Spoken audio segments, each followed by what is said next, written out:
Hello guys, welcome to all. This is Imran Khan and today we are going to start new topic stress in the subject of strength of material. अभी तक हमने बहुत सारी चीज़ों को previous lectures में discuss कर लिया जहाँ पर हमने बेसिक्स पर बात कर चुके हैं, हम लोग टाइप्स ऑफ लोड पर बात कर चुके हैं, जंक्शंस पर बात कर चुके हैं और साथ में ही हमने ट्विस्टिंग और बेंडिंग मोमेंट पर भी बात कर ली। तो आज हम लोग सबसे स्पेशल टॉपिक पूरे स्ट्रेंथ ऑफ मटेरियल का पढ़ने जा रहे हैं, that is your stress. Start करते हैं स्ट्रेस से, लेकिन इस स्ट्रेस को समझने से पहले उससे भी बेसिक चीज़ एक जानना है हमें, वो है internal resisting force. What is the internal resisting force? अगर इसकी एक सिंपल डेफिनेशन की बात करें तो यहाँ पर है कि जब किसी भी बॉडी पर एक फोर्स अप्लाई करते हैं हम, तो बॉडी की टेंडेंसी होती है डिफॉर्म होना। डिफॉर्म होने का सीधा मतलब अपने शेप को, साइज को चेंज कर लेना। हम बात कर चुके हैं डिफॉर्मेबल बॉडी पर। तो जब भी किसी बॉडी पर फोर्स अप्लाई करते हैं तो वो बॉडी क्या करती है, डिफॉर्म होने की कोशिश करती है, उसकी ये टेंडेंसी है। लेकिन जो बॉडी है वो बहुत सारे मॉलिक्यूल से मिलके बनी है और उन मॉलिक्यूल्स के बीच क्या होता है, स्ट्रॉन्ग बॉन्ड होता है। और ये जो स्ट्रॉन्ग बॉन्डेड मॉलिक्यूल्स होते हैं यही क्या करते हैं, डिफॉर्मेशन को रजिस्ट करते हैं।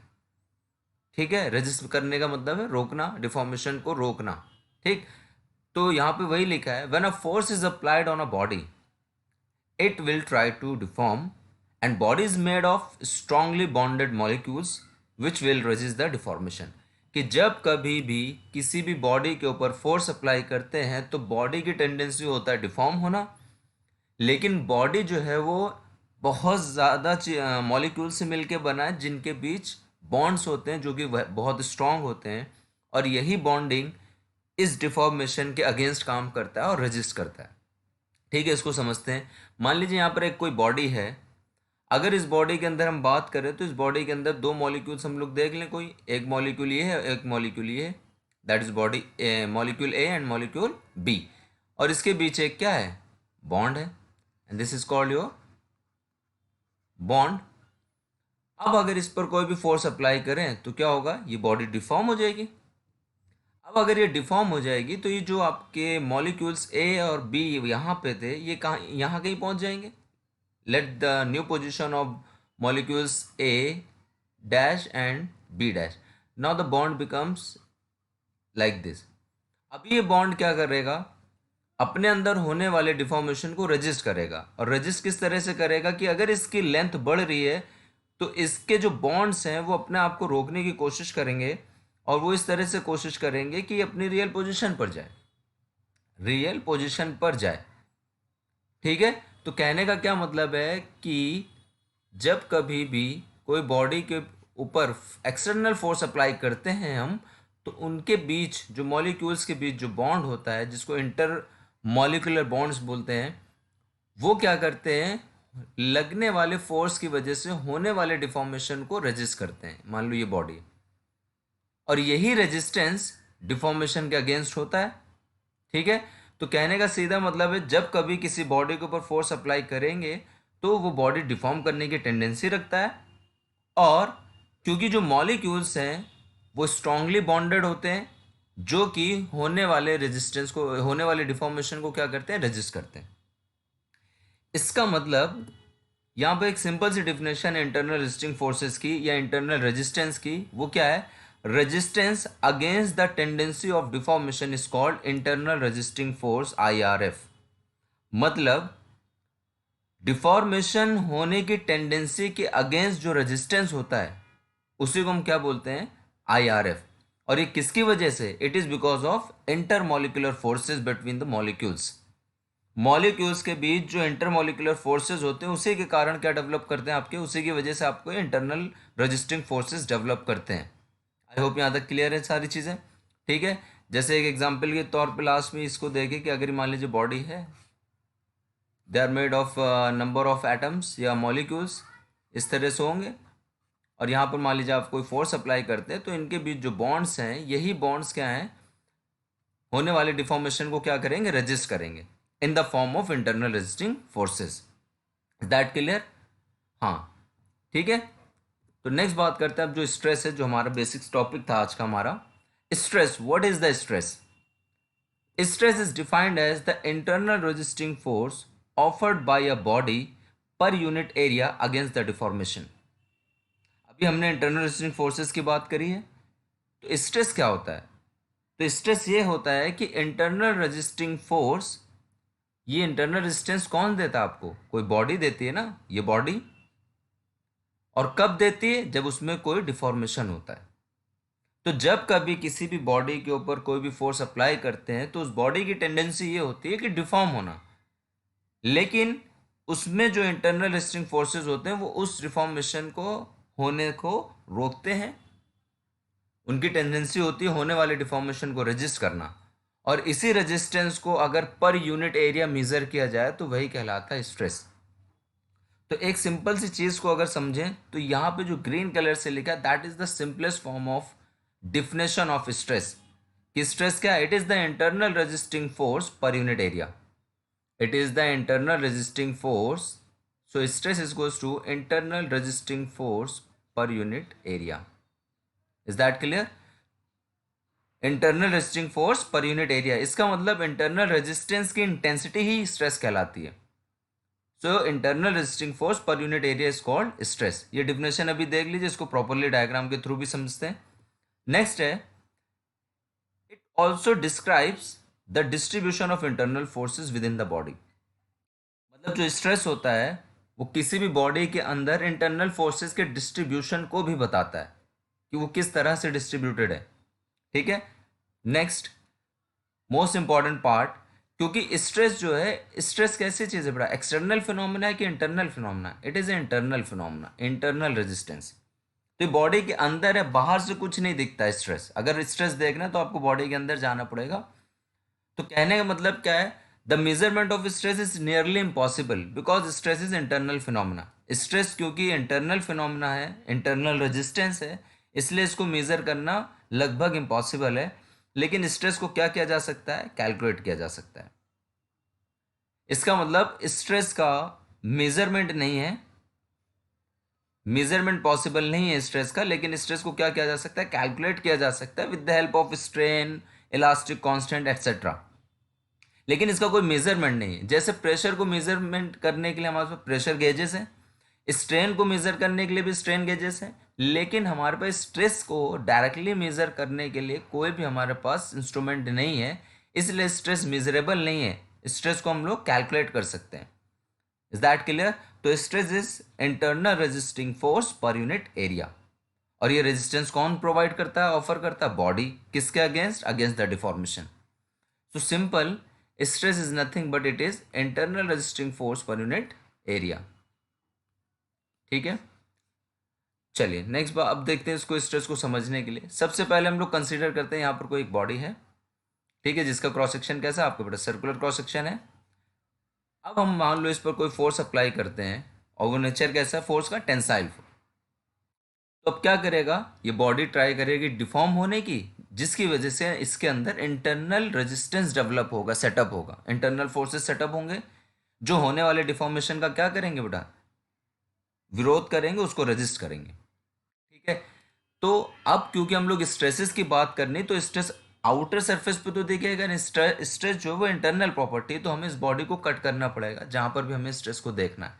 तो मान लो हमने एक सेक्शन लिया है, वो सेक्शन ये जहां पर हम इस बॉडी को कट करके देखने जा रहे हैं। तो जैसे ही इसको कट करेंगे यहाँ पर, तो ये बॉडी कुछ इस तरह से दिखेगी।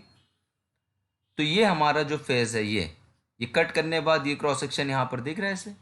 अब क्योंकि ये फोर्स अप्लाई किया हमने इस पर, तो जो रेजिस्टेंस होता है वो हमेशा opposite to the applied force होगा। तो इसमें जो रेजिस्टेंस दिखेगा, इंटरनल रेजिस्टेंस, वो कैसे दिखेगा बॉडी के अंदर? कुछ इस तरह से। जो रेजिस्टेंस दिखेगा बॉडी के अंदर वो कैसा दिखेगा? कुछ इस तरह से दिखेगा। ठीक है। जब कोई फोर्स अप्लाई करेंगे तो उसमें इंटरनल फोर्सेस इस तरह से डेवलप करेंगे। तो these are the internal resistance, internal resistance. ठीक है। ये internal resistance throughout the body है। हर एक बॉडी का हर एक पार्टिकल क्या करेगा? रेजिस्ट करेगा एक्सटर्नल फोर्स के कारण होने वाले डिफॉर्मेशन को। नाउ दिस इंटरनल रेजिस्टेंस, इस इंटरनल रेजिस्टेंस को हम लोग एक सिंपल फोर्स के थ्रू भी दिखा सकते हैं। जैसे मान लो इस तरह से, चाहे तो आप बहुत सारे इंटरनल रेजिस्टेंस से दिखाएं या उसके एक रिजल्टेंट से दिखा दें। तो इसका मतलब ये क्या है बेटा आपका? That is called your internal resisting force.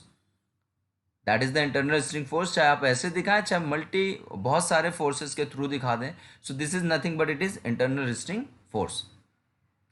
ठीक है, फिर से देखिए कि मान लीजिए यहाँ पर आपने एक सेक्शन लिया है, तो ऐसे फोर्स अप्लाई कर रहे हैं, इसकी वजह से यहाँ पर क्या आएगा, आपका इंटरनल रेजिस्टेंस डेवलप होगा। ये इस इंटरनल रेजिस्टेंस के रिजल्टेंट को हम इस तरह से देख सकते हैं, एफ।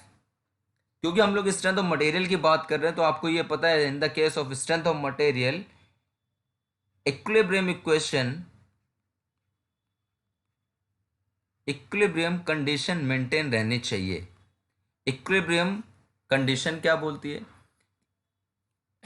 सॉरी, इक्विलिब्रियम कंडीशन क्या बोलती है कि कोई भी बॉडी लेफ्ट नहीं जा सकती, कोई भी बॉडी राइट नहीं जा सकती, कोई भी बॉडी अप नहीं जाएगी, कोई भी बॉडी डाउन नहीं जाएगी, कोई भी बॉडी क्लॉकवाइज रोटेट नहीं करेगी, कोई भी बॉडी एंटी क्लॉकवाइज रोटेट नहीं करेगी। इसका मतलब इक्विलिब्रियम मेंटेन करने के लिए effect of external force must be equal to of effect of internal force. और ये इफेक्ट ऑफ एक्सटर्नल फोर्स क्या है, P, और effect of internal force is F। इसका मतलब P is nothing but P is equals to of F, that is internal force. Clear है? अब यहां पे समझिए इसको, यही वो बॉडी है जिसको अब हम लोग फ्रंट से देख रहे हैं, इस पर आपने एक्सटर्नल फोर्स अप्लाई किया। अब एक सेक्शन कंसीडर कर लेते हैं हम लोग यहाँ कहीं पर। अच्छा, सेक्शन से पहले इसका हम लोग क्रॉस सेक्शन देख लें। इसका क्रॉस सेक्शन कैसा है बेटा, सर्कुलर सेक्शन है। Is that clear? अब हम एक सेक्शन, क्योंकि फोर्स अप्लाई किया है, हमें किस पर बात करनी है, स्ट्रेसेस पर। तो स्ट्रेस तो आपको बॉडी के अंदर दिखेंगे, इसलिए हमें एक सेक्शन कट करना पड़ेगा। मान लो वो सेक्शन ये है। अब मान लो ये बॉडी का पार्ट 1 और बॉडी पार्ट 2। अगर हम लोग पार्ट 1 को देखें तो सेक्शन कट करने के बाद पार्ट 1 ऐसे दिखेगा, जिस पर एक फोर्स अप्लाई हो रहा है F, जिस पर रेजिस्टेंस किस डायरेक्शन में आएगा, इस डायरेक्शन में, opposite to the applied force. वो रेजिस्टेंस कैसा दिखेगा, कुछ इस तरह से। सो इसका अपना जो रिजल्टेंट है उसको हम लोग इस तरह से दिखा सकते हैं F, और इक्विलिब्रियम मेंटेन होने के लिए P is goes to F होगा। ठीक है, इसी तरह से पार्ट 2 को अगर देखना है तो पार्ट 2 इस तरह से दिखेगा, सिमिलरली उसका रेजिस्टेंस ये दिखेगा। तो ओवरऑल आपको अब क्या पता चलता है कि स्ट्रेस क्या था हमारा, stress is internal resisting force per unit area. Internal resisting force per unit area, where the internal resisting force क्या है, एफ अपॉन ए। कौन सा है बेटा, ये क्रॉस सेक्शनल एरिया ए। अगर इस पे बात करें तो ये ए कितना है, π/4d², जहां पर डी क्या है, डायमीटर ऑफ द बॉडी। ठीक है, और क्योंकि ये इंटरनल रेजिस्टिंग फोर्स एफ किसके इक्विवेलेंट है, किसके बराबर, अप्लाइड फोर्स के P/A। इसका मतलब स्ट्रेस को क्या लिख सकते हैं, simply stress is internal resisting force per unit area is equals to internal resisting force F upon A, but F is equals to of P। क्यों, क्योंकि इक्विलिब्रियम कंडीशन को मेंटेन करना है, and then stress is nothing but it is equals to of P/A। Clear है?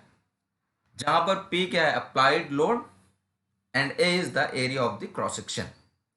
ठीक है, अच्छा ये प्लेन पर बात कर रहे हैं बेटा, ये सारा स्ट्रेस डिस्ट्रीब्यूशन आप किस पर दिखा रहे हैं, इस पर्टिकुलर प्लेन पर। ये जो प्लेन है, ये एक प्लेन है, इस किस पर दिखा रहे हैं हम लोग, प्लेन पर दिखा रहे हैं। बेटा स्ट्रेस को बहुत डिटेल में पढ़ेंगे, प्लेन पर, पॉइंट पर, हर एक जगह पर। तो स्ट्रेस अभी यहां पर क्लियर है, it is internal resisting force per unit area, and in order to maintain the equilibrium effect of internal forces must be equals to of effect of external forces. इसीलिए हम लोग डायरेक्टली लिख सकते हैं stress equals to P/A। Clear है?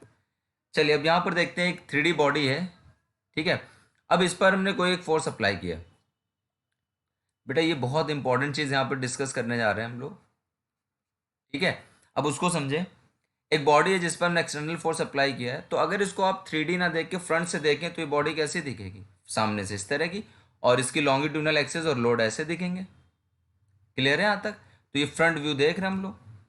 अब आपको पता है कि हम लोग स्ट्रेस पर बात कर चुके हैं, लेकिन हमें ये देखना है कि स्ट्रेस किस तरह से डिस्ट्रीब्यूट होता है।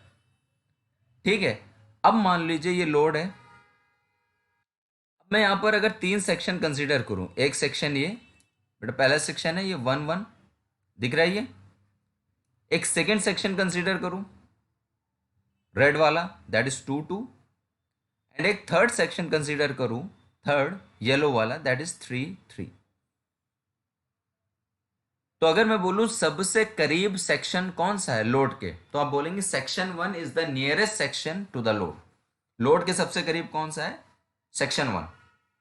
उससे दूर सेक्शन 2, और उससे भी दूर है सेक्शन 3। तो अगर रियल प्रैक्टिस की बात करूं मैं, तो बेटा सेक्शन 1 पर इस फोर्स की वजह से सबसे इंपॉर्टेंट बात, ये फोर्स कहां से पास कर रहा है? लोड सेंट्रॉइड से। It is passing through the centroid, it is passing through the centroid. ठीक है। अब देखिए अगर स्ट्रेस की बात करें तो अभी 1 1 कौन सा सेक्शन है? It is nearest to load, load के सबसे करीब का सेक्शन है ये। तो बेटा जो सबसे करीब सेक्शन होता है उस पर जो स्ट्रेस का डिस्ट्रीब्यूशन आता है वो कैसा आता है वो समझिए पहले। It is like this. अच्छे से इसको समझा रहा हूं, अभी पहले इसको देखिए। स्ट्रेस का डिस्ट्रीब्यूशन जो होगा वो कुछ इस तरह से दिखता है। स्ट्रेस का डिस्ट्रीब्यूशन कुछ इस तरह से दिखता है, किसके पास? Near to the load. इसका मतलब टॉप पर 0, बॉटम पर 0, और सबसे मैक्सिमम कहां पर? सेंटर पर, जहां पर लोड पास हो रहा है, इस तरह से। ठीक है। अगर हम नेक्स्ट बात करें कि हम लोग सेक्शन 2 पर बात करेंगे, section 2 which is away from the load. ठीक। अगर सेक्शन 2 की बात करें तो सेक्शन 2 पर जो स्ट्रेस का डिस्ट्रीब्यूशन होता है वो कुछ इस तरह से दिखेगा। Let me draw this. और वो जो स्ट्रेस डिस्ट्रीब्यूशन होगा वो कुछ इस तरह से दिखेगा। ठीक है। मतलब कि वो 0 नहीं होगा टॉप पर, वो कुछ इस तरह से दिखेगा। और सेंटर पर भी वैल्यू आपको पहले के कंपैरिजन में कम दिखेगी, वो कुछ डिस्ट्रीब्यूशन इस तरह से दिखेगा। तो आप ये देख रहे होंगे सेक्शन 1 और सेक्शन 2 में डिफरेंस क्या है, कि सेक्शन 2 पर स्ट्रेस का जो डिस्ट्रीब्यूशन है वो ज्यादा यूनिफॉर्म है एज कंपेयर टू सेक्शन 1। अब ये सब डिस्कस कर रहे हैं कैसे क्यों हो रहा है ये सब बातें। अब लास्ट में हम लोग देखते हैं सेक्शन नंबर 3। अगर सेक्शन नंबर 3 पर बात करें तो सेक्शन नंबर 3 पर जो स्ट्रेस का डिस्ट्रीब्यूशन आपको दिखेगा वो कुछ इस तरह से दिखेगा। देखिए सेक्शन नंबर 3 पर स्ट्रेस डिस्ट्रीब्यूशन कुछ ऐसा दिखेगा, that is uniform through out. ऊपर से नीचे तक हर जगह स्ट्रेस का डिस्ट्रीब्यूशन कैसा आपको यूनिफॉर्म कांस्टेंट दिख रहा है। तो यहां पर अगर मैं बोलूं तो यहां पर यहां से यहां तक की वैल्यू क्या, तो आप बोलोगे सर यहां से यहां तक की जो वैल्यू वो स्ट्रेस की वैल्यू है, and that is equals to of P upon A. और ए क्या है? इस क्रॉस सेक्शन का एरिया ये है। और ये कैसे बेटा आपका यूनिफॉर्म दिख रहा है। क्लियर है यहां तक? अब समझिए इसको। अगर मैं बोलूं कि ये जो आपने चीजें देखी यहां पर, अब देखिए ये जो वैल्यू है, अब मैं यहां पर एक एवरेज वैल्यू के लिए लाइन ड्रॉ कर रहा हूं, देखिए ध्यान से। ये लाइन, तो बेटा ये वैल्यू कितनी है? अभी देखिए ये वैल्यू भी कितनी है? सिग्मा के बराबर। ये जो ये वैल्यू लिखी है, ऐसे ही अगर एवरेज वैल्यू यहाँ पर ड्रॉ करूँ तो यहाँ पर भी ऐसे ही दिखेगा। और यहाँ से यहाँ तक की ये जो वैल्यू है ये भी कितनी है आपकी? Sigma, that is P by A. अब देखिए डिफरेंस क्या है तीनों में। सेक्शन 1 पर अगर हम बात करें, सेक्शन 1 पर अगर हम बात करते हैं तो सेक्शन 1 पर हमें पता चल रहा है कि बेटा जो एवरेज वैल्यू है, और अगर सेंटर पे बात करें तो सेंटर पर एवरेज वैल्यू से बहुत ज़्यादा वैल्यू है। देखिए इतना डिफरेंस है, यहाँ से यहाँ तक का ये डिफरेंस है सेंटर पर। जबकि सेंटर पे यहाँ डिफरेंस कितना है? छोटा सा है। यहाँ से यहाँ तक का ये डिफरेंस है। क्लियर है? तो कहने का मतलब क्या है, जैसे जैसे आप लोड से दूर जा रहे हैं वैसे वैसे स्ट्रेस कैसा होता जा रहा है? यूनिफॉर्म। स्ट्रेस की टेंडेंसी कैसी है आपकी? यूनिफॉर्म है। और इसी प्रिंसिपल को हम लोग बोलते हैं Saint Venant principle. This is called Saint Venant principle. Saint Venant principle के अकॉर्डिंग है ये सारी चीजें। तो कहने का मतलब क्या है, जो स्ट्रेस का डिस्ट्रीब्यूशन होता है वो दैट इज बहुत ज्यादा नॉन यूनिफॉर्म होता है। कहां पर? Near to the application of load. जैसे जैसे आप दूर जाएंगे सेक्शन से, लोड से, वैसे वैसे स्ट्रेस आपका यूनिफॉर्म होता चला जाता है। क्लियर है यहां तक? अब बात आती है कि कम से कम कितनी दूर। कितनी दूरी के बाद ये यूनिफॉर्म आपको दिखता है स्ट्रेस। तो दूरी की अगर बात करूँ तो बेटा अगर मैं मानूँ ये हाइट आपकी h है और इसकी जो विड्थ है चौड़ाई वो b है और इसकी लेंथ अगर l है, तो कहने का मतलब अगर आपने जो सेक्शन लिया है, ये जो सेक्शन आप बात कर रहे हैं, देखिए ये जो सेक्शन है कितनी दूरी पर है, यहाँ से यहाँ तक है ना, ये दूरी है इस सेक्शन की। अगर इसकी दूरी कम से कम कितनी हो, बॉडी की लैटरल डायमेंशन से ज्यादा। लैटरल डायमेंशन कौन से बेटा, लैटरल किसको बोलते हैं हम लोग, लैटरल बोलते हैं जो लॉन्गिट्यूडनल के परपेंडिकुलर होती हैं। लैटरल किसको बोलते हैं, जो लॉन्गिट्यूडनल के परपेंडिकुलर होती है। लॉन्गिट्यूडनल के परपेंडिकुलर कौन से हैं, बी और एच। तो बी और एच क्या होती हैं, आपकी लैटरल डायमेंशंस। तो कहने मतलब अगर आप लैटरल डायमेंशन से ज्यादा डिस्टेंस पर सेक्शन ड्रॉ करेंगे तो हमेशा आपको यूनिफॉर्म दिखाएगा, लेकिन उससे पहले तो नॉन यूनिफॉर्म। और आपको पता है सबसे ज्यादा लोड, सबसे ज्यादा स्ट्रेस डेवलप कहाँ होता है, near to the application of load. तो सेंट वेनेंट प्रिंसिपल ने यही बोला है कि जहां पर लोड होगा वहीं पे स्ट्रेस सबसे ज्यादा होगा। ठीक है, इसका मतलब बेटा कि अगर हम लोग इस तरह के लोड की बात करें जो सेंट्रॉइड से पास कर रहा है, तो इस तरह के लोड्स जो होंगे उनमें कुछ दूरी के बाद स्ट्रेस यूनिफॉर्म होता है। ठीक है, यहां तक क्लियर हो गया, इस तरह का रियल डिस्ट्रीब्यूशन होता है। ठीक है, अब देखिए एक चीज और बात करूं मैं, अगर कि मान लीजिए ये वही बॉडी है, एक सेकेंड, मान लीजिए ये वही बॉडी है, इस तरह की वही बॉडी जो हमने अभी बनाई थी। ठीक है, अब ये क्या उसकी, that is the longitudinal axis है।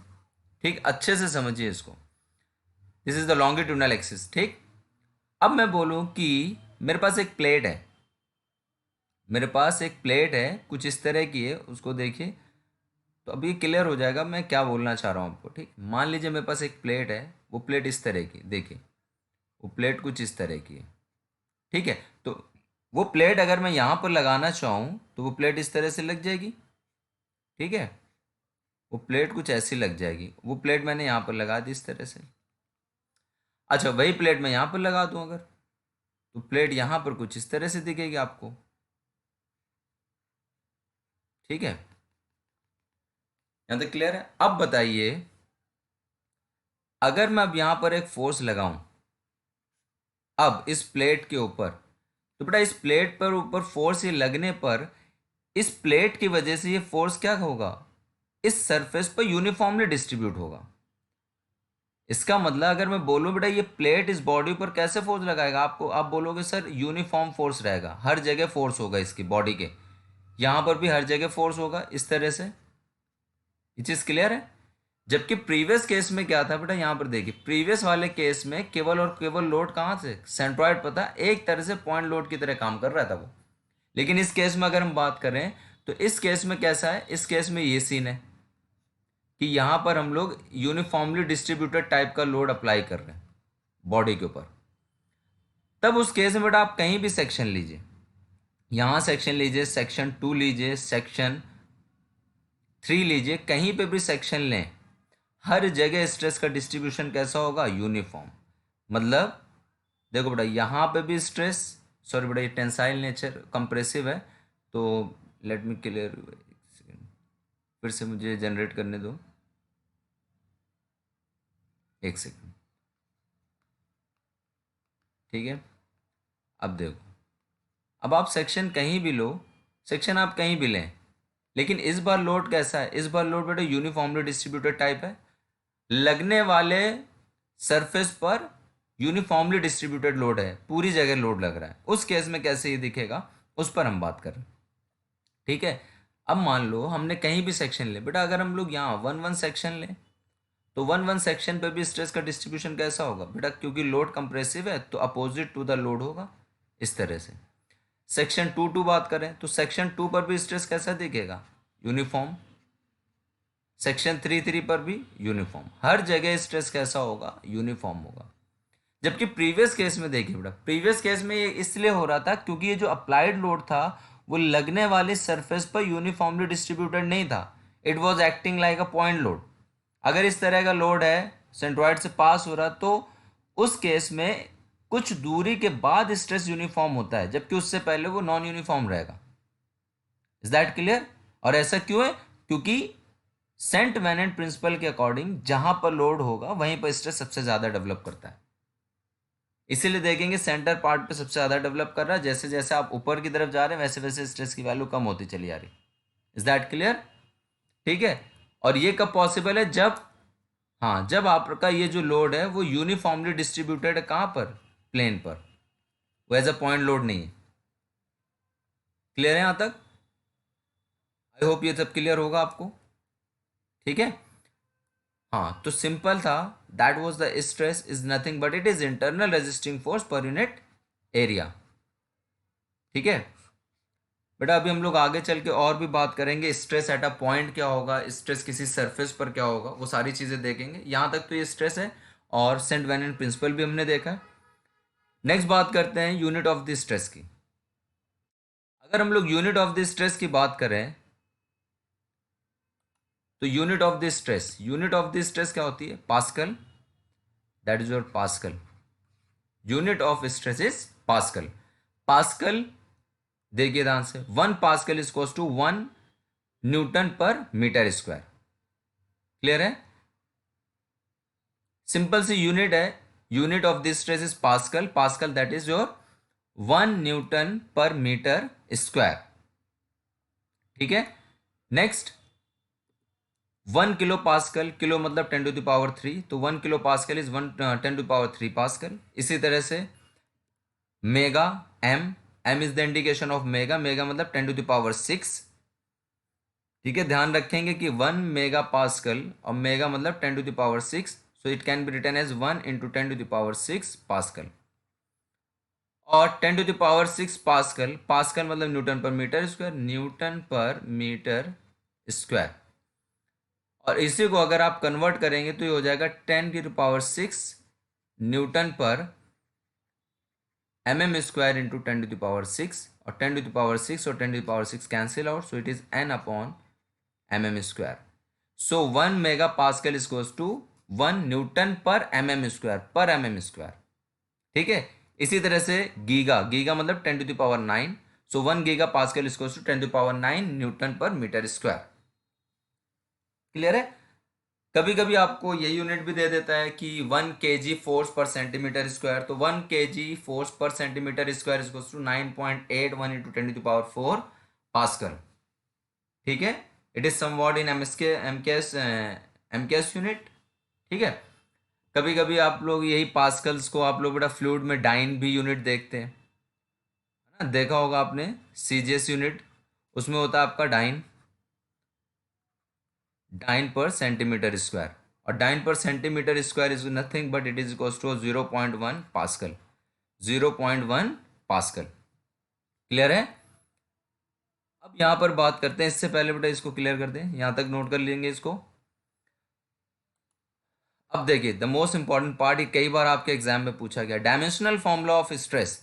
The dimension formula of stress is ml-1t-2, ml-1t-2, ml-1t-2।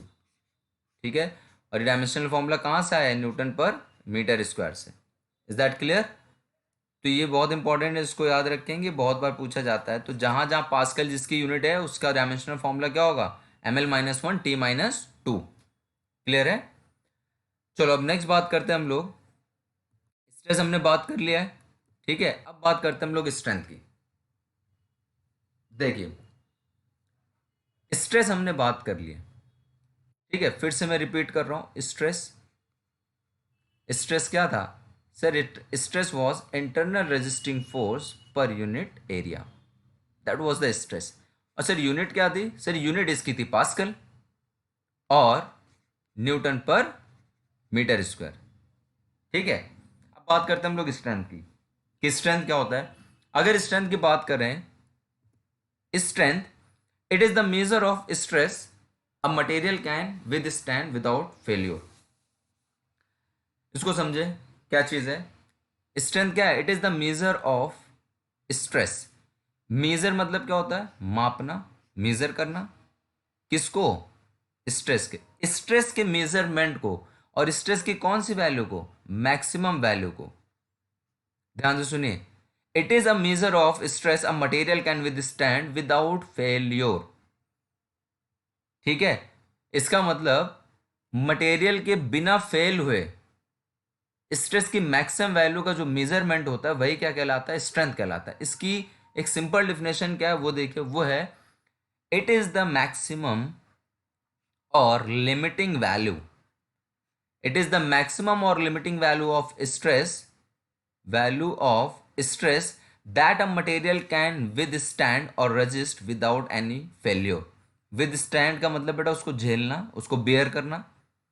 तो बेटा स्ट्रेंथ क्या है? Strength is nothing sir, but it is the maximum value of क्या? स्ट्रेस। ध्यान से सुनिए, स्ट्रेंथ क्या है? It is the maximum value of stress जो एक मटेरियल क्या कर सकता है? बियर कर सकता है, झेल सकता है बिना फेल हुए। तो strength is nothing but strength is a like stress. ध्यान से सुनिए बेटा, स्ट्रेंथ क्या है? इट इज द मैक्सिमम और लिमिटिंग वैल्यू ऑफ स्ट्रेस जो कि एक मटेरियल बिना फेल हुए झेल सकता है, उसी को हम लोग बोलते हैं स्ट्रेंथ। इसका मतलब स्ट्रेंथ एक तरह से क्या है? स्ट्रेस ही है। स्ट्रेंथ एक तरह से क्या है बेटा? आपका स्ट्रेस ही है, लेकिन स्ट्रेस की कौन सी वैल्यू? Maximum value. तो strength is nothing but it is the maximum value of a stress जो कोई मटेरियल बिना फेल हुए उसको झेल सकता है या विदस्टैंड कर सकता है। That is simple called the strength. ठीक है, अब बात आती है स्ट्रेंथ और स्ट्रेस क्या है बेसिकली। अभी उसको हम जस्ट आगे बात करेंगे। अब देखिए इसमें एक और चीज देखिए, स्ट्रेंथ जो होती है वो हमेशा मटेरियल के लिए कांस्टेंट होता है। स्ट्रेंथ जो होता है वो हमेशा मटेरियल के लिए कांस्टेंट होगा। जैसे मैं अगर एक बात करूँ सिंपल सा, कि मान लीजिए अगर एक हाईवे है, ठीक है, हाईवे पे आपने देखा होगा स्पीड बोर्ड लगा होता है, उसमें लिखा होता है 100 किलोमीटर पर आवर। ये मैक्सिमम लिमिट दे दी जाती, लेकिन यहाँ पर जो गाड़ियाँ चल रही वो 20 से भी चल रही, वो 40 से भी चल रही, वो 50 से भी चल रही। यही तो होता है। इसका मतलब अगर मैं बोलूँ हाईवे की कांस्टेंट प्रॉपर्टी कितनी, तो आप बोलेंगे हाईवे की constant property 100 kilometre per hour. लेकिन उस पर चलने वाली गाड़ियां 20 से भी चल रही, 40 से भी चल रही, 50 से भी चल रही। इसका मतलब अगर इन सब वेरिएबल्स की मैक्सिमम वैल्यू पूछूं तो वो कितनी बेटा? 100। तो मैक्सिमम वैल्यू मतलब स्ट्रेंथ, और जो वेरिएबल चीज़ होती है वो होती है स्ट्रेस। अभी इस पर और भी डिटेल में बात करेंगे हम फिलहाल। अभी इतना समझिए स्ट्रेंथ क्या है? किसी भी बॉडी के अंदर डेवलप हुए मैक्सिमम स्ट्रेस की वैल्यू, वो भी तब जब मटेरियल फेल ना हुआ हो। ठीक है, स्ट्रेंथ ऑफ मटेरियल जो है, अब रियल में स्ट्रेंथ, इसकी टिपिकली दो वैल्यूज हम लोग यूज करते हैं। पहली होती है यील्ड स्ट्रेंथ और सेकंड होती है ultimate strength. Yield strength and ultimate strength, इसको समझते हैं अच्छे से, फिर इस पर बात करेंगे। पहले तो बेटा ये समझ लो कि यील्ड स्ट्रेंथ होता क्या है। यील्ड स्ट्रेंथ की अगर डेफिनेशन बोलूं तो yield strength the stress the at which stress at which a material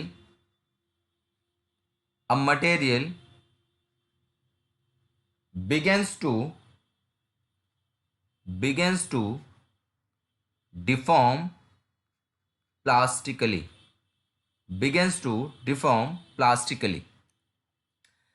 strength की टिपिकल कितनी वैल्यूज होती हैं? दो।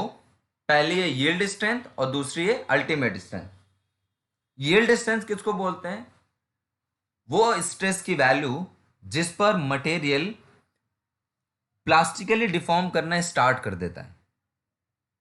जिस स्ट्रेस के आगे मटेरियल कैसा डिफॉर्म करना स्टार्ट कर देता है? प्लास्टिकली, इलास्टिकली नहीं, प्लास्टिकली।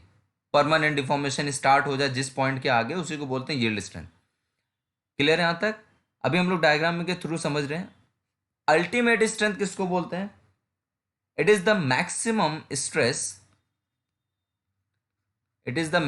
स्ट्रेस, बेटा यहां मैक्सिमम नहीं लिखा मैंने कहीं भी, अभी हम बात करेंगे। It is the maximum stress which which it is the maximum stress which is reaching during tensile test. देखिए बेटा, यील्ड स्ट्रेंथ क्या था? यील्ड स्ट्रेंथ मतलब स्ट्रेस की वो वैल्यू जिस वैल्यू के आगे मटेरियल प्लास्टिकली क्या करने लगता है? डिफॉर्म करने लगता है, परमानेंटली डिफॉर्म करने लगता है, ठीक है। और अल्टीमेट स्ट्रेंथ की बात करें तो अल्टीमेट स्ट्रेंथ का मतलब जब आप कोई टेंशन टेस्ट कर रहे हैं, टेंसाइल टेस्ट कर रहे हैं, तो टेंसाइल टेस्ट के दौरान बेटा, टेंसाइल टेस्ट किस पर होता है? कौन सी मशीन पर? यूटीएम, यूनिवर्सल टेस्टिंग मशीन, जिसमें हम लोग क्या करते हैं, एक स्पेसिमेन लेते हैं, उसको जॉज में, ठीक है, क्लैम्प करके मशीन पर फोर्स अप्लाई कर देते हैं और ये इलोंगेट होके आपको कुछ इस तरह से यूटीएम मशीन पर आपको स्ट्रेस स्ट्रेन डायग्राम मिलता है और वहीं पर ये टेंसाइल टेस्ट करते हैं हम लोग, ठीक है। तो ये अल्टीमेट का अल्टीमेट मतलब मैक्सिमम, अल्टीमेट मैक्सिमम स्ट्रेस जो कि टेंसाइल टेस्ट के दौरान मिलता है, ठीक है। अब देखिए, अगर मैं बोलूं यील्ड स्ट्रेंथ को किससे रिप्रेजेंट करते हैं तो हम लोग बोलते हैं बेटा सिग्मा वाई। सिग्मा मतलब स्ट्रेस या स्ट्रेंथ, कुछ लोग एस वाई भी लिखते हैं। तो सिग्मा वाई मतलब yield strength under tension test, T मतलब टेंशन, तो yield strength under tension. Ultimate strength को sigma you t, ultimate strength. यहाँ तक क्लियर है? चलिए अब देखते हैं, समझते हैं इसको समझने से पहले बेटा इसको थोड़ा क्लियर कर दें तो आपको क्लियर हो जाएगा आसानी से। अब देखिए, स्ट्रेस स्ट्रेन डायग्राम पर अगर देखें तो बेटा वर्टिकल लाइन जो है वो स्ट्रेस दिखाती है और हॉरिजॉन्टल लाइन दिखाती है स्ट्रेन को आपको। और जो इसने जिन बच्चों ने थोड़ा बहुत पहले पढ़ रखा है तो वो जानते होंगे स्ट्रेस स्ट्रेन डायग्राम कुछ इस तरह का दिखता है, ठीक है, डक्टाइल मटेरियल पर अगर बात करें हम लोग, ठीक है। तो जब यहाँ पर देखेंगे तो स्ट्रेस स्ट्रेन डायग्राम कुछ यूँ दिखेगा और ये जो पॉइंट कहलाता है that is called the yield point, और ये जो पॉइंट होता है that is the ultimate point. ये देखिए बेटा, इस ग्राफ का सबसे टॉप पॉइंट, सबसे मैक्सिमम पॉइंट कौन सा? अल्टीमेट पॉइंट, जो भी मैंने डिफिनेशन लिखी थी, ठीक है। और ये पॉइंट कौन सा होता है? It is called the breaking point, जहां से मटेरियल ब्रेक कर जाता है। यहां तक क्लियर है? तो यील्ड पॉइंट के रिस्पेक्ट में, यील्ड पॉइंट के रिस्पेक्ट में जो स्ट्रेस होता है उसको हम लोग बोलते हैं यील्ड स्ट्रेंथ, यील्ड स्ट्रेंथ। और अल्टीमेट पॉइंट के रिस्पेक्ट में जो होगा उसको बोलेंगे ultimate strength. Ultimately strength is nothing but it is the stress, लेकिन हर एक मटेरियल के लिए स्ट्रेंथ की वैल्यू क्या होती है? कांस्टेंट होती है। अभी बात कर रहे हैं उसी पर, ठीक है। तो बेटा यील्ड पॉइंट, और ये मैंने दो लाइन ड्रॉप करी, तो यहां पर देखिए क्या है, ये रेड जोन पूरा जो यील्ड पॉइंट तक आपका इलास्टिक जोन कहलाता है और यील्ड पॉइंट के बाद जो जोन कहलाता है वो कौन सा कहलाता है? आपका प्लास्टिक जोन। तो मैंने अभी यील्ड स्ट्रेंथ की डिफिनेशन क्या दी थी? The stress at which a material begins to deform plastically, मतलब एक ऐसे स्ट्रेस की वैल्यू जिसके बियॉन्ड मटेरियल, देखिए बेटा, जिसके बियॉन्ड, जिसके आगे मटेरियल कैसा डिफॉर्म करने लगता है? प्लास्टिकली डिफॉर्म करने लगता है। ऐसे स्ट्रेंथ को बोलते हैं हम लोग यील्ड स्ट्रेंथ। और ultimate strength, it is the maximum value of the stress during the tensile test. तो टेंसाइल टेस्ट के अलावा बेटा इससे बड़ी वैल्यू स्ट्रेस की कोई भी नहीं है। तो ये जो स्ट्रेंथ है वो कौन सी? आपकी अल्टीमेट स्ट्रेंथ। क्लियर है? अब बात करते हैं डिजाइन पॉइंट ऑफ व्यू से इनको कहां पर यूज करते हैं, कैसे यूज करते हैं हम लोग। तो कहने का मतलब बेटा, फिर से रिपीट कर रहा हूं एक चीज, स्ट्रेंथ क्या है? इट इज द मैक्सिमम और limiting value of a stress. Stress की मैक्सिमम या लिमिटिंग वैल्यू वो भी तब जब मटेरियल आपका बिना फेल हुए झेल सकता है। स्ट्रेस की वो मैक्सिमम और लिमिटिंग वैल्यू जो एक मटेरियल बिना फेल हुए क्या कर सकता है? उसको झेल सकता है, वही कहलाता है आपका स्ट्रेंथ। और स्ट्रेंथ, मटेरियल की स्ट्रेंथ दो टिपिकल वैल्यूज होती है उसकी, पहले यील्ड स्ट्रेंथ और दूसरी ultimate strength. Yield strength stress की वो वैल्यू जिसके आगे मटेरियल प्लास्टिकली डिफॉर्म करने लगता है, मतलब उसके आगे मटेरियल इलास्टिक नहीं रहता, कैसा हो जाता है? प्लास्टिक जोन में चला जाता है। और अल्टीमेट का मतलब टेंसाइल टेस्ट के दौरान जो सबसे हाईएस्ट मैक्सिमम स्ट्रेस मिलता है उसी को बोलते हैं हम लोग अल्टीमेट स्ट्रेंथ।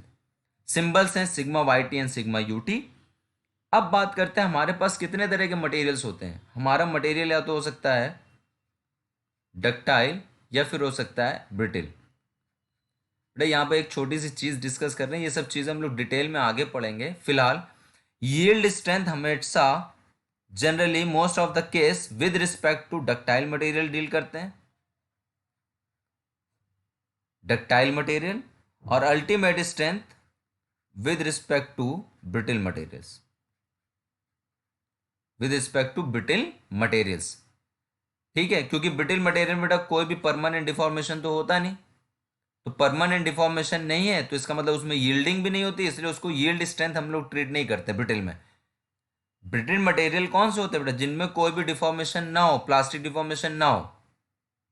ठीक है ना, तो ब्रिटिल मटेरियल्स में क्या होता है, no plastic zone, no plastic zone. जब प्लास्टिक जोन नहीं होगा तो बेटा उसमें यील्डिंग भी नहीं होगी, अगर यील्डिंग नहीं है तो उसमें यील्ड स्ट्रेंथ भी नहीं होगी। तो यील्ड स्ट्रेंथ डक्टाइल मटेरियल के लिए यूज करते हैं और अल्टीमेट स्ट्रेंथ हम लोग जनरली ब्रिटिल मटेरियल्स के केस में यूज करते हैं। आई होप यहां तक क्लियर है। ठीक है, अब द मोस्ट इंपॉर्टेंट पॉइंट ये जो लिखा है बेटा, strength is a property of a material, strength is a property of a material.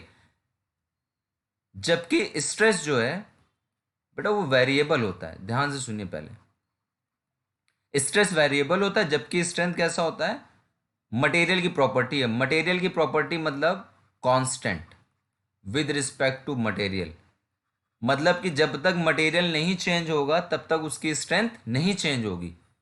इसका मतलब स्ट्रेंथ जो किसी भी मटेरियल की होती है वो मटेरियल की प्रॉपर्टी होती है और प्रॉपर्टी कभी चेंज नहीं होती है। क्लियर है, जब तक मटेरियल चेंज नहीं होगा तब तक कि उसकी स्ट्रेंथ भी चेंज नहीं होगी। जबकि स्ट्रेस कैसा है, वेरिएबल है। ठीक है, अच्छा एक बात बताइए, स्ट्रेस क्या लिखा था आपने, stress goes to force upon area. ठीक है, stress goes to force upon area. अब देखिए, अब समझिए एक चीज और क्या कह रहा हूं मैं। अगर मैं माइल्ड स्टील की बात करूं, ध्यान से सुनिए, माइल्ड स्टील, तो बेटा माइल्ड स्टील की जो यील्ड स्ट्रेंथ की अगर बात करें तो मान लीजिए, मान लो कितना है आपके पास, 250 मेगा पास्कल, 250 मेगा पास्कल, किसकी है ये स्ट्रेंथ, माइल्ड स्टील की मान लीजिए। ठीक है, अब सुनिए, वो माइल्ड स्टील का मैंने क्या बनाया, इसको रफ करता हूँ, एक नई शीट लेता हूँ, एक सेकेंड। देखिए हम लोग किसकी बात कर रहे हैं, माइल्ड स्टील, माइल्ड स्टील, इसकी स्ट्रेंथ कितनी है आपकी, 250 मेगा पास्कल। अच्छा स्ट्रेंथ, ये स्ट्रेंथ है, ये क्या है, स्ट्रेंथ। स्ट्रेंथ क्या करता है हमेशा, स्ट्रेंथ हमेशा कांस्टेंट होगा मटेरियल के साथ। ठीक है, अब देखिए बेटा जो हम लोग समझने की कोशिश कर रहे हैं, अब वो ये समझिए कि माइल्ड स्टील का क्या बना होता है बेटा, गेट भी बना होगा। ध्यान से सुनिए, पहले तो मान लो माइल्ड स्टील से क्या बना बेटा आपका, कोई एक रेक्टेंगल बार बना हुआ है, ये भी किसका बना है, माइल्ड स्टील का। ठीक है, इसी से कोई रॉड बनी हुई है, सरिया जिसको बोल सकते हैं आप, रॉड, शाफ्ट, कुछ भी, ये भी किसका बना है, माइल्ड स्टील का। माइल्ड स्टील की क्या बनी होगी, माइल्ड स्टील से शीट भी बनी होती है, शीट, माइल्ड स्टील से क्या बनी होगी, शीट भी बनी होगी, ये भी माइल्ड स्टील की। माइल्ड स्टील से घर के दरवाजे भी, गेट भी बने, मान लीजिए माइल्ड स्टील। इसका मतलब बेटा ये सारे माइल्ड स्टील है, तो सारे माइल्ड स्टील है तो इनकी स्ट्रेंथ कितनी होगी, 250। इसकी भी स्ट्रेंथ कितनी है, 250। इसकी भी स्ट्रेंथ 250 और इसकी भी स्ट्रेंथ 250। क्योंकि ये 250 मेगा पास्कल कब कब दिखना चाहिए, जब जब वो माइल्ड स्टील मुझे दिखेगा। मुझे ये नहीं दिखना चाहिए कि माइल्ड स्टील का क्या बना है, माइल्ड स्टील है इसका मतलब वो स्ट्रेंथ उसकी कितनी, 250 मेगा पास्कल है, चाहे वो शाफ्ट हो, चाहे वो ब्लॉक हो, चाहे वो शीट हो, चाहे वो गेट हो, कुछ भी हो। मतलब सब की स्ट्रेंथ कितनी है, 250 मेगा पास्कल है। बिकॉज स्ट्रेंथ क्या है, मटेरियल की प्रॉपर्टी है, जब तक मटेरियल चेंज नहीं होगा तब तक स्ट्रेंथ चेंज नहीं होगा। और सब मटेरियल कैसे बेटा, mild steel, mild steel, mild steel, तो सबकी स्ट्रेंथ क्या है, सेम है। अब मैं बात करता हूं, इसका एरिया A1 है, इसका एरिया A2 है, इसका एरिया A1 है, इसका एरिया A2 है। मतलब इसके इसका एरिया बराबर मान लो, इसके इसका एरिया मैंने मान लो बराबर है। अब अगर मैं बोलूँ यहाँ पे मैंने कोई लोड लगा दिया P, तो बेटा यहाँ बताओ स्ट्रेस क्या होगा, तो आप बोलोगे स्ट्रेस पी अपॉन ए। अगर मैं बोलूँ यहाँ पर लोड लगा दिया मैंने पी, तो यहाँ बोलोगे सर इस बॉडी में स्ट्रेस जो डेवलप होगा वो होगा पी अपॉन ए टू, क्योंकि एरिया इसका ए टू है। क्लियर है? हाँ, अब मैं मान लो इसमें बेटा मैंने इसका लोड जो लगा दिया उसमें कोई पी वन है, तो इस केस में स्ट्रेस कितना डेवलप होगा, इस केस में स्ट्रेस डेवलप होगा P one upon A one.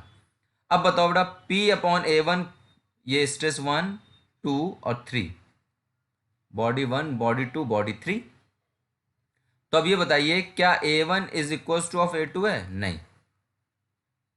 तो बेटा पी अपॉन ए वन और यहां पर क्या है पी अपॉन ए टू, इसका मतलब क्या sigma one is equal to of sigma two? नहीं, क्योंकि बेटा ए वन ए टू बराबर नहीं तो स्ट्रेस भी बराबर नहीं होगा, जबकि दोनों में लोड सेम है। एरिया अलग हो जाने से स्ट्रेस अलग हो गया कि नहीं हो गया? अब अगर मैं इसको मैच करूं और इसको मैच करूं तो बेटा यहां पर देखो क्या sigma one is equal to of sigma three? Sigma one is equal to क्या सिग्मा थ्री है? नहीं। क्यों? क्योंकि एरिया तो बराबर है लेकिन उसमें लोड इक्वल नहीं है, तो सिग्मा वन भी सिग्मा थ्री के बराबर नहीं। तो कहने का मतलब क्या है बेटा, स्ट्रेस जो है वो बदलता रहता है। स्ट्रेस जो होगा वो वेरिएबल है, और वो किन बातों पर डिपेंड करता है? वो डिपेंड करता है लोड पर और एरिया पर, जबकि स्ट्रेंथ क्या है वो इस बात पर डिपेंड नहीं करती उस पर लोड कितना लग रहा है। जैसे बीम है तो बीम के अंदर रेनफोर्समेंट होता है माइल्ड स्टील का, तो बेटा उस पर कितना भी लोड लगे लेकिन उसकी स्ट्रेंथ नहीं चेंज होती है। स्ट्रेंथ इस बात पर डिपेंड नहीं करता लोड कितना है, उसका क्रॉस सेक्शन कितना है, स्ट्रेंथ केवल इस बात पर डिपेंड करता है कि उसका मटेरियल कैसा है। Is that clear? बेटा आज का लेक्चर हम लोग यहीं पे फिनिश कर रहे हैं, नेक्स्ट हम लोग प्रोसीड करेंगे अगले में। ठीक है, थैंक यू सो मच।